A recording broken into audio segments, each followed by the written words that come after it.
Nós estamos no laccursos.com.br, eu sou o professor Rodrigo Belmonte e hoje a gente vai conversar sobre um tema muito interessante. A gente vai conversar sobre a organização dos poderes e essa é a aula Express. É uma aula mais condensada, uma aula mais sintetizada, uma aula mais objetiva para você que está sem tempo de estudar todo esse conteúdo da Constituição.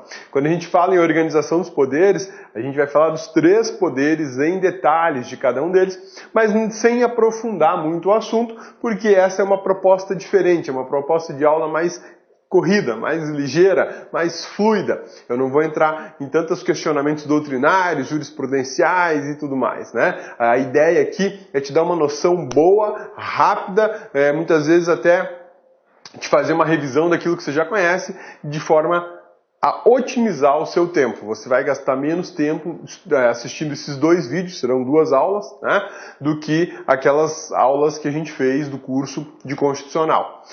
Primeira dica bacana, essa é uma aula mais sintetizada, mais resumida, tudo bem? Tranquilos? Sussa?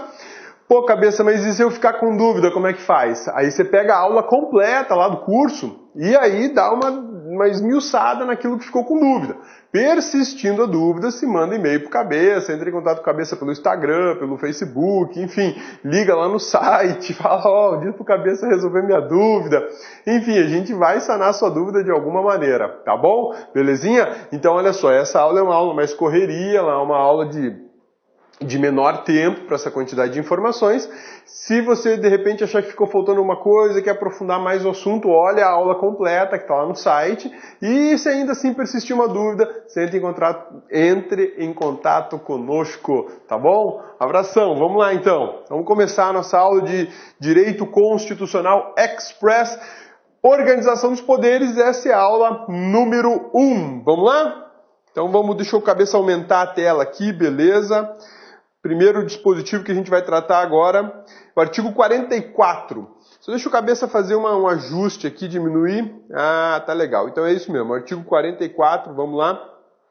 Da organização dos poderes, do Poder Legislativo do Congresso Nacional. Nosso primeiro assunto da aula de organização dos poderes, Express, é justamente falar sobre o Congresso Nacional. A gente vai verificar nessa aula de hoje que a gente vai falar dos 3 poderes. Quando a gente ouve essa expressão organização dos poderes, eu tenho que ter em mente sempre o seguinte, que eu vou falar do executivo, vou falar do legislativo e vou falar do judiciário, ok? Nós estamos falando aí de quase 2/3 de todo o texto constitucional. É coisa pra caramba, né?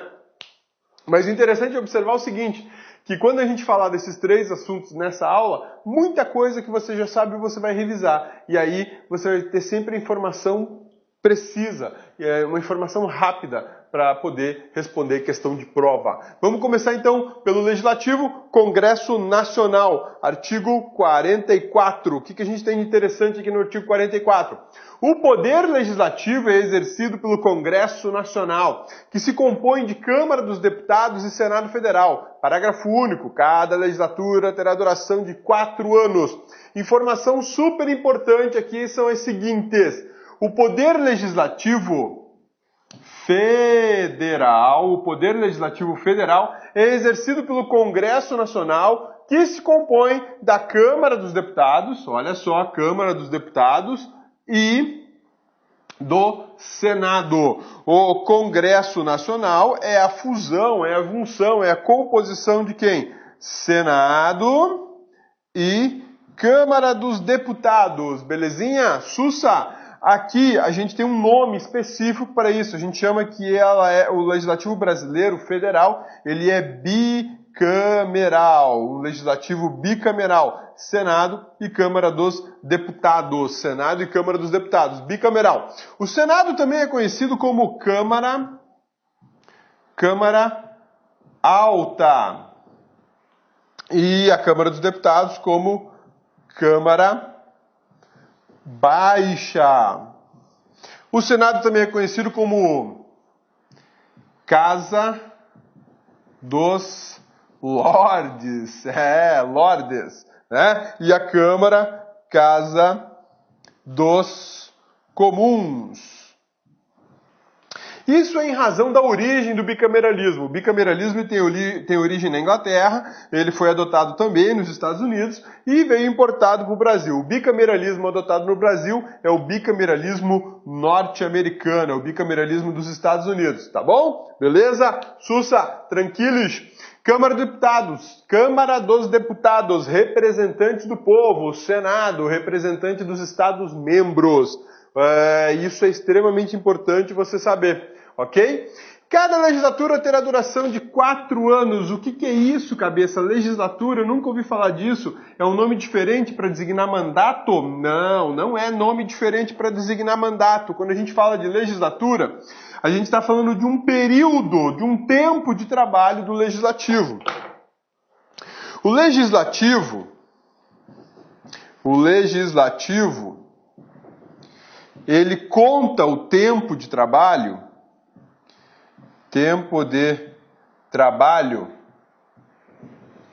em legislaturas, ok? Legislaturas. E cada legislatura, ela tem 4 anos.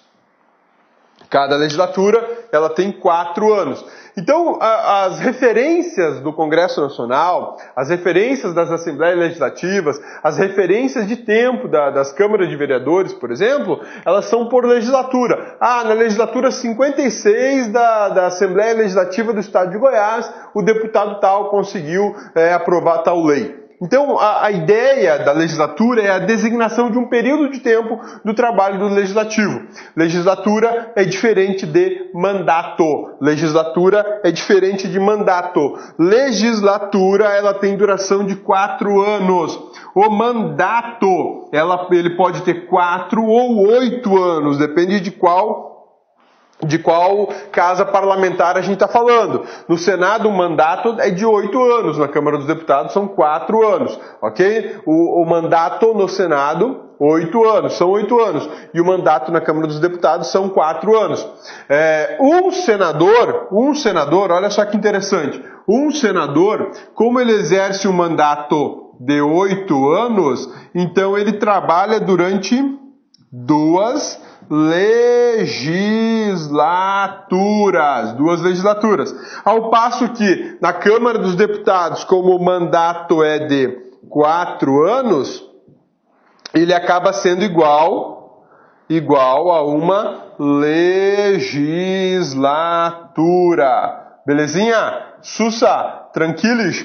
Observando e lembrando sempre, legislatura é diferente de mandato. Vamos em frente então. Artigo 45, vamos falar da Câmara dos Deputados um pouquinho, já que a gente está falando do Congresso Nacional, que é composição justamente do Congresso do Legislativo Federal. A Câmara dos Deputados é parte dessa composição.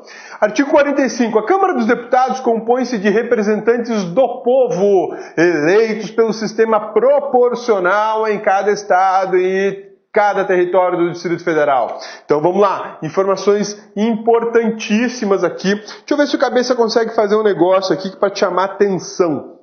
Olha só, vamos ver se o cabeça dá conta, representantes do povo. Vamos ver se eu consigo dar um realce. Show de bola, realçou, maravilha, isso que o cabeça queria.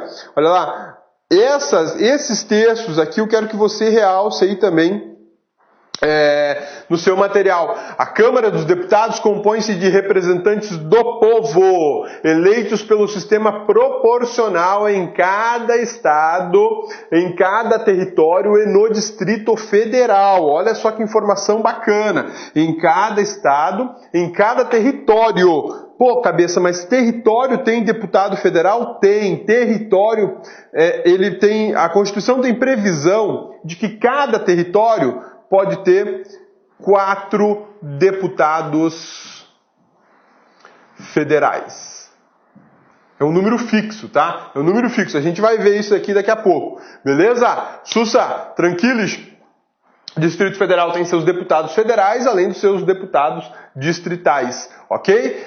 Informação super bacana, a Câmara dos Deputados é representante do povo e eles são eleitos pelo sistema proporcional. Por que eu pedi para você destacar sistema proporcional e representantes do povo? Porque no Senado é diferente, eles são representantes dos Estados-membros e eleitos pelo sistema majoritário. O número de deputados, bem como a representação por Estado e pelo Distrito Federal, será estabelecido por lei complementar, proporcionalmente à população, procedendo os ajustes necessários no ano anterior às eleições para que nenhuma daquelas unidades da federação tenha menos de 8 e mais de 70. Aqui, ó, número mínimo e número máximo de deputados federais. Destaca isso aí no seu material. Número mínimo e número máximo de deputados federais por estado da federação, por estado membro da federação, incluindo aí o Distrito Federal. Mínimo 8, máximo de 70. E agora olha só, outra informação bacana. Cada território elegerá 4 deputados federais. Esse é um número fixo. 4 deputados federais para territórios. Tudo bem? Sussa? Tranquilos? Então vamos para frente. Então vamos lá, vamos falar do artigo 46 do Senado Federal agora. Compõe-se de representantes dos estados e do Distrito Federal, eleitos segundo o princípio majoritário. Então eu quero que você destaque aí, meu amigão, o seguinte, olha lá, ó. Compõe-se de representantes dos estados e do Distrito Federal. Destaca isso aí. E eles são eleitos pelo princípio majoritário. Majoritário. Bacana? Cada estado e Distrito Federal elegerá 3 senadores com mandato de 8 anos. Então vamos destacar lá. 3 senadores. Opa, deixa eu destacar aqui. 3 senadores com mandato de 8 anos. 3 senadores com mandato de 8 anos. A representação de cada estado será renovada de 4 em 4 anos. Isso é super importante. Apesar de a gente ter um mandato de senador de 8 anos, a cada 4 anos existe eleição para senador. Exatamente. Apesar do mandato ser de 8 anos, a cada 4 anos existe sim uma eleição para senador. Por que existe? Olha só, é feita alternada de 1/3 para 2/3. Então a gente tem 81 senadores lá no Senado. Só que desses 81, a troca deles, a substituição desses senadores acontece a cada 4 anos. Então, em 2018, a gente vai ter 2/3 dos senadores sendo trocados. Em 2022, 1/3 dos senadores. E assim vai de forma alternada. A cada eleição para o Senado, existe só 2 vagas ou 1 vaga. Então vai fazendo essa alternância. Como são 3 vagas por estado, e a minha substituição é alternada a cada 4 anos, num primeiro ano, digamos assim, de eleição, eu tenho 2 vagas disponíveis. Daqui 4 tem 1, daqui mais 4 tenho 2, daqui mais 4 tem 1, e assim vai. Não é como na Câmara dos Deputados, que a eleição é feita geral para trocar todos os deputados, ou pelo menos todos os deputados têm que colocar o seu cargo à disposição, porque o mandato deles acabou. Cada senador é eleito com 2 suplentes. Isso também é uma informação importante que você tem que guardar aí contigo, meu amigão. Cada senador tem 2 suplentes, é diferente dos deputados. Os deputados não são eles não, quando eles vão registrar a candidatura deles, eles não têm que registrar a presença do suplente do deputado. Não tem isso, tá? Pô, mas não existe suplência para deputado federal, estadual ou do Distrito Federal? Tem sim. Mas a suplência é feita de outra forma. Quando um deputado, por exemplo, abandona o cargo, sei lá, perde o mandato, existe já uma lista de suplentes por partido, e isso é diferente do senador. O senador não. O senador, quando ele faz o registro da candidatura dele, no registro ele já indica os 2 suplentes. Ou será um ou outro que fará justamente a suplência dele, tá? Salvo disposição constitucional em contrário, as deliberações de cada casa e suas comissões serão tomadas por maioria simples, por maioria de votos, né? Então, quando a gente coloca aqui, ó, maioria, realça aí, maioria de votos, eu estou falando de maioria simples, presente a maioria absoluta dos seus membros, ok? Presente a maioria absoluta dos seus membros. O que é isso? Como é que eu posso trabalhar com essa ideia de maioria de votos presente a maioria absoluta de seus membros? Vamos fazer o seguinte. Digamos que eu tenha 100 parlamentares. 100 parlamentares, ok? Qual é a maioria absoluta de 100 parlamentares? 51. Beleza? Eu preciso apenas de 51 parlamentares na sessão para poder ter uma reunião legislativa qualquer. Eu não preciso ter os 100, basta 51.